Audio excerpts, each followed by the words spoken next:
না মহারাজ, আমি সত্যি অবসর চেয়েছিলাম, আর তাই আমার গিন্নি আপনার কাছে এসে বলেছিল।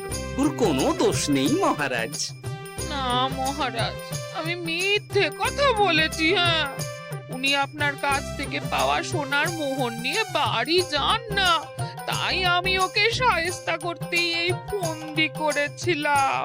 আসলে মহারাজ, আমি আপনার কাছ থেকে পাওয়া সোনার মোহর জল প্রকল্পের কাজে লাগাবো বলে কিছু জনকে নিয়ে একটা দল গঠন করতে গিয়েছিলাম, আর তাদের কাছেই ওগুলো রেখে এসেছি। এটা যদি আমার দোষ হয় তাহলে আমি ক্ষমা প্রার্থী মহারাজ। সাধু গোপাল, সাধু তোমার উদ্যোগ। এই কাণ্ড! আর এদিকে রাজবাড়ি থেকে বাড়ি, আর বাড়ি থেকে রাজবাড়ি করতে করতে আমার প্রাণ ওষ্ঠাগত হয়ে গেছে মহারাজ। ওহ, আমার ঘাট হয়েছে, আপনি আমায় ক্ষমা করে দিন মহারাজ। হুম, এইবার মজার টের পেয়েছ তো গিন্নি? আপনি আপনার আদরের গোপাল ভাঁড়কেই তার চাকরি ফিরিয়ে দিন মহারাজ। আমি যাই আমার হেসেল সামলাতে। কেলে পচা খুব ভালো করেছে বলতে হবে।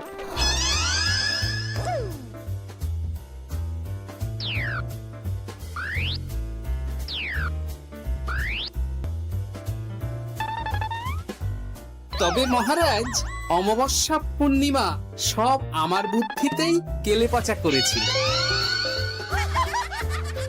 আপনার ওই মুখের রং,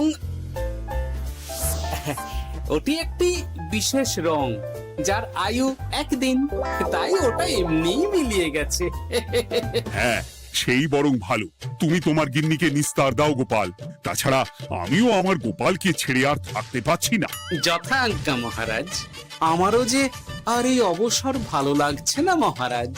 গোপাল ছাড়া রাজসভা যে লাগে ফাঁকা ফাঁকা, তাই তো আবার চাকরিতে তাকে বহাল রাখা।